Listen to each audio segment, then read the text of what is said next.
How to set a live wallpaper on Android from Pinterest. So hello guys, welcome back to my YouTube channel. In this quick tutorial I'll be showing you how to set live wallpaper on Android from Pinterest. So first thing is open up your Pinterest and make sure you're currently logged into your account, and just click on the search bar and just search in for live wallpaper. So as you can see, I've already searched that up, and you can just choose between any one of these wallpaper. So let's say I want to choose this. So now what you need to do is, as you can see, when I press on this three dot icon, there is actually no any link to directly download this particular video, but there is a copy link button which you can obviously copy the link.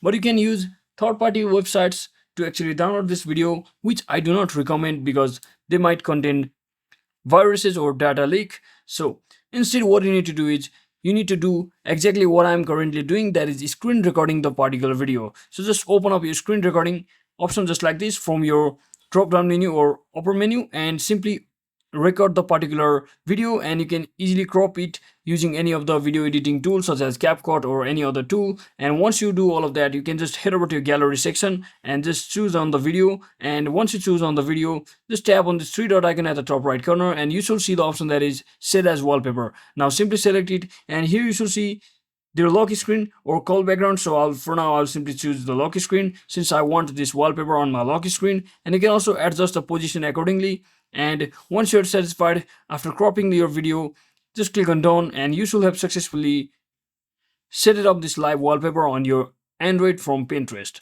So that is it for today guys. Thanks for watching. Don't forget to like and subscribe. See you on the next one.